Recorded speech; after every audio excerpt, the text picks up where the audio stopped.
Ladies and gentlemen of the Toyotaverse, welcome back to another Superfly install video, proudly presenting the JZX rear lower control arms. And yes, if you've been following on the other two rear suspension arm videos in this super sweet rear end series, word on the Gktech street is that we're releasing the rear upper camber arms, aka the RLCAs, in the oh so near future, so stay tuned for that. Anywho, by now you should be well vetted in knowing how to install and adjust all the other arms in the rear end of this car, and speaking of being vetted with knowledge, to get even more vetted about anything RLCA related, including what they're made of, what they do, any FAQs, the assembly guide, or even this very video, you're going to need to head on over to the product page that we're floating on the screen right meow. This has all said information to vet yourself with, so now that you're in the know, let's get these suckers on the car. First step's going to be to throw a spanner, aka wrench, on the inside of the end link and ratchet the nut and wind that sucker off, popping it out of place for now. Head on over to the inside of the arm and loosen that nut on the inside and leave it there for now.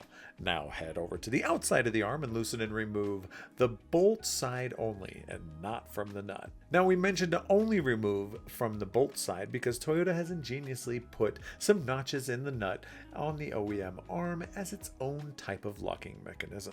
Way to go, Toyota. So please remember that before potentially throwing tools in a fit of ungodly toddler-like rage, or why these dang nuts won't come loose. Anywho, slip that bolt out and the arm will drop down. Then head over to the subframe side, wind that nut off, and push the bolt through, getting the arm out of said situation. Speaking of situations, now's the time to discuss the situation of adjustment on these arms. Alright, now with any adjustable arm, as a rule of thumb, you want to start with the maximum safe adjustment, then wind downwards from there. That way you always have a safe amount of thread overlap. This arm was already set at the maximum safe adjustment, which measures in at 74 millimeters from the center of the heim to the start of the adjuster on that side, and 28 millimeters, measuring from the inside of the adjuster to the end of the arm itself. So, if you were then to wind that down to OEM length, it would measure in at 56 millimeters, measuring in the same fashion as before from the center of the heim to the start of the adjuster, and 17 millimeters from the inside edge to the end of the arm. The easiest way to set these puppies up is to hold our arm alongside the OEM arm and match up the bolt holes.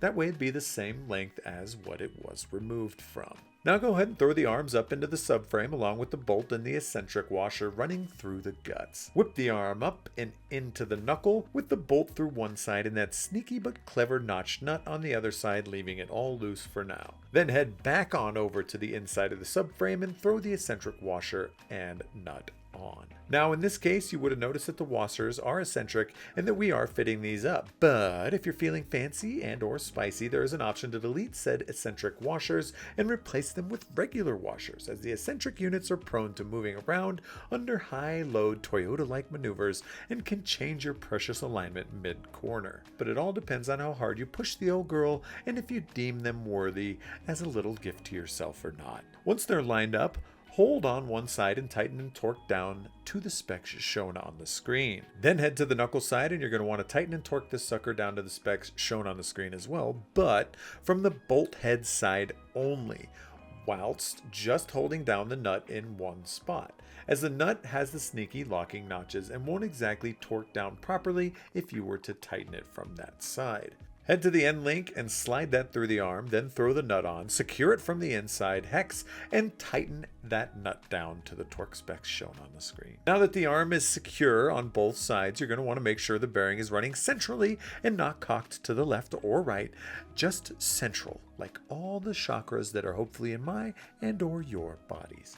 On the knuckle side, the bushing that the arm bolts to has quite the articulation, so you're going to want to make sure it's sitting straight on the knuckle side also. Once you're all nice and straight on either side of the arm, hold the hex and tighten the locking nuts down. And guys, you're all set. You did it. Congratulations. Isn't it all beautiful seeing all three of those arms back there at once? The three amigos, the triple threat, the adjustment dream team. It's finally locked, loaded, and ready to go.